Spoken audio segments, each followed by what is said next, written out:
Halo teman-teman Sakros, sekarang saya lagi sama Pak Tarno. Iya, bin salah bin jadi apa? Belum terbang kawan.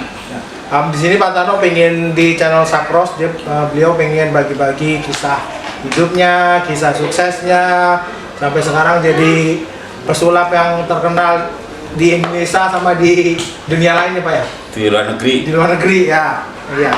Oke. Terima kasih Pak Tarno udah mau datang di sini. Iya. Saya mau tanya-tanya nih Pak ya. Iya, iya.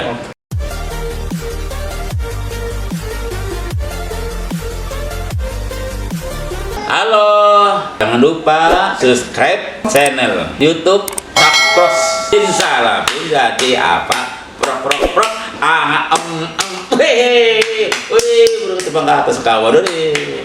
Pak Tarno di sini ingin berbagi kisah suksesnya, kisah inspiratifnya dari kampung ya Pak ya, Iya. ke Jakarta sampai akhirnya bisa sampai sukses lah di sini. Iya, amin. Nah, sekarang saya mau ngobrol-ngobrol sama Pak Tarno nih. Iya. Pak Tarno sekarang lagi sibuk apa nih Pak Tarno? Sibuk ya, saya sering bikin syuting. Ya apa aja lah, syuting buat ulang tahun, ya buat bikin YouTube. Ya karena minta tolong ngobatin, ya sibuk gitu aja. Tapi masih rame lah ya, masih ada ya Pak? Iya ada aja sih. Iya. Nah terus ini kan lagi pandemi nih Pak. Iya. Apa nggak sepi gitu jobnya sekarang Pak? Iya memang beda, tapi ya ada aja, sebenarnya jarang, nggak kayak sebelumnya gitu. Tapi kan saya kan bukan itu aja, saya kan yang lain-lain ada, kadang-kadang ada yang tolong ngobatin apa kan, sibuk ada aja kalau sibukan mah. Jadi saya kan sambil dagang juga kan, jadi sibuk ada aja lah. Gitu. Jadi separuhnya Pak Tarno jadi dukun ini? Bukan dukun mah enggak, saya cuma menolong.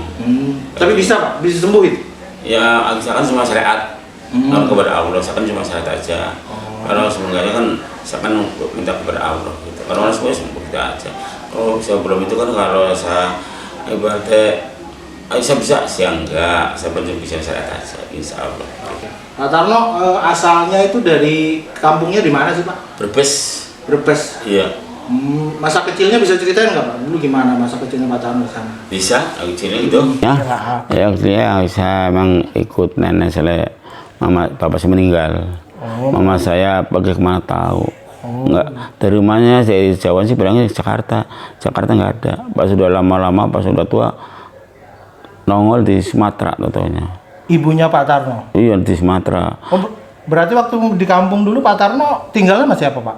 Nenek. Sama nenek? Nenek cuma udah tua, saya nggak usah sendiri aja, ikut orang lain. Ya kalau ini mah ikut sebenarnya nenek. Nenek kan udah tua, nggak bisa ngempanin.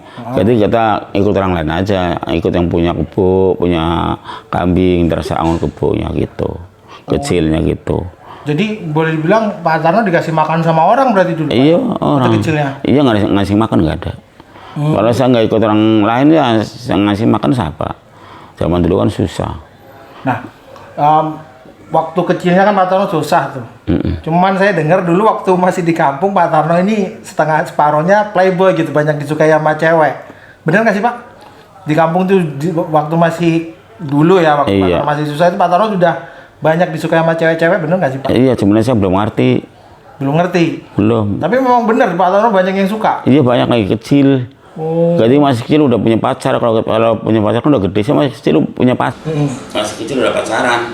Cuman pacaran juga malu, kalau misalnya lagi pacaran, misalnya lagi sono, orang dari sono lari, malu Dilihat orang? Iya, misalnya lagi ngobrol nih ya, terus orang nyamperin, lari semua duanya, sama-sama kecil sih. Karena orang kecil kan, kalau pacaran kan malu. Nah itu umur berapa itu Pak? Ya umur masa 10-an ada. 10 tahun? Ada kan? Udah pacaran? Sebelum Jakarta kan masih kecil banget. Pacaran juga, pacaran anak kecil mah ngerti tuh, yang ngobrol-ngobrol tuh ada orang lari, ngumpet, gitu, malu. Saya lagi jalan-jalan, misalnya lagi jalan, saya ke sono, orang dari sono kemari, balik lagi sayanya. Oh gitu? Iya. Ini jangan dicontoh ya. Ya terus pada akhirnya ketika Pak Tarno memutuskan, udah saya mau tinggal di Jakarta, itu gimana ceritanya? Oh, itu udah gede. Udah gede? Udah gede, udah lagi naik kereta kuda mah masih kecil. Masih kecil. Tapi itu ke Jawa lagi. Itu pertama kali menginjakan kaki di Jakarta berarti Pak ya? Iya. Oke. Berarti naik kereta gede, masih kecil itu belum mengerti. Balik lagi jauh lagi kuliah aja kuli. Jadi kuli di Jadi kampung. mendingan lantaran di Jakarta masih mendingan lantaran di kampung. Bisa makan gitu di kampung. Ibaratnya lantaran di kampung kan daun-daun apa dimakan kan bisa daunnya kan daun bayam, daun kangkung. Ibaratnya gitu Jakarta nggak ada daun apa aja. Ya lapar tutup lapar. Kalau di kampung kan ibaratnya daun-daun kan banyak, daun kangkung, daun sawi, kan kena direbus dimakan bisa. Tapi berarti Pak Tarno ini udah nggak namanya ngalamin kelaparan udah dari kecil, Pak? Iya dari kecil. Ngerasain perut lapar. Iya makanya saya rajin tirakat, rajin puasa, ya itu kelaparan, jadi udah pada lapar sekalian saya tirakat. Berarti Pak Tarno bisa nyembuhin orang sakit terus diminta tolong sama tetangga-tetangga, sama orang-orang lah ya. Itu karena hasil dari tirakat ya, karena kebetulan sering kelaparan itu, Pak. Iya gitu, tapi umum, bukan masalah buat orang sakit aja, umum. Contohnya orang jualan, orang kerja gitu. Orang minta jodoh bisa nggak? Ya jodoh banyak, yang minta jodoh banyak. Ke Pak Tarno? Banyak yang minta jodoh, ada yang minta jodoh, yang ada yang minta istri tua supaya Akur. gitu, ada banyak. Terus Pak Tarno layanin aja itu. Iyalah, Terus ngasihnya gimana itu orang itu ngasih honornya ke Pak Tarno? saya nggak minta, dikasih tambahan nggak dikasih. Kasih lewat amplop gitu aja ya. Iya, misalnya berapa Pak? Berapa aja sepesannya. Pak Tarno ngapain waktu itu? Kerja apa, Pak? Waktu datang awal-awal ke Jakarta. Ya itu, dagang air, dagang minyak, siangnya dagang, malamnya ngobatin. Jadi ngobatannya cuma nanya malam aja, siangnya kan jualan. Awal datang ke Jakarta itu? Iya, dagang minyak, dagang air, saya malamnya ngobatin. Pas sudah begitu, lama-lama saya dagang martabak. Dagang martabak? Saya udah dagang air, soalnya air kan berat, capek. Dagang martabak kan enteng, dagang martabak. Itu berapa tahun dijalanin dagang gitu, Pak? Harus tahun, ya setahun lebih. Dagang air setahun lebih, dagang minyak yang sebentar. Kalau yang lama dagang air sama dagang martabak. Kenapa saya walaupun ngobatin masih dagang? Saya itu kalau ngobatin nggak minta duit, yang orang nggak punya tiba-tiba nggak mau. Kalau misalnya gini lah, orang otak sekamar, dia sakit, masa ngasih duit saya nampanin? Ya enggak lah, nggak tega. Saya kan orang waras, orang sakit, udah ngontrak sekamar, udah orang lagi sakit, ngasih saya yang waras. Mending gak usah aja yang sakit, kan gitu. Ini sama masih bisa usaha, yang saya jualan kita aja ngomongnya. Udah buat yang sakit aja, sakit kan waras orang waras. Waras mah bisa usaha, dari siang juga saya dagang. Terus awal mulanya Pak Tarno terjun ke dunia sulap itu gimana, Pak? Saya nggak ngerti sama sekali sulap, ngerti, maka saya lagi bisa sulap. Dan ini nggak ngerti sama sekali, buru-buru sulap ngerti juga enggak. Makanya saya kan lagi sulap kan nggak kayak orang-orang punya sulap gitu kan. Saya enggak, sama bikin sendiri. Orang-orang kan udah beli alat sulap, saya nggak beli, duit dari mana beli, seadanya aja. Remi juga nggak beli, remi orang itu kan dibuang. Nah terus waktu itu tujuannya tiba-tiba kok kepikiran pengen belajar sulap gimana? Saya sulap ini sih Tujuannya buat apa waktu itu? ya sulap, cuman kan misalkan ini orang-orang pernah ngasih tahu, saya kan dagang martabak kan sambil sulap. Padahal saya nggak ngerti sulap, tapi saya gini bisa. Jadi saya pertama gini, anak-anak, pada beli yuk martabak yuk. Dan kalau martabaknya habis, nanti saya sulap deh, gitu kan ceritanya. Anak-anak manggilin teman-teman udah teriak-teriakan, ayo anak-anak begitu, ayo pada beli gitu. Jadi waktu itu Pak Tarno belajar sulap itu tujuannya sebenarnya biar orang-orang pada beli martabak. Iya, gitu. tapi saya gak sulap guyonan. Pesan buat penggemar Pak Tarno nggak di luar sono yang kangen sama sulapnya Pak Tarno, kangen pengen tahu kabarnya Pak Tarno, ada pesan-pesan nggak, Pak? Itu yang bertiap hari pada begitu mau melalui HP.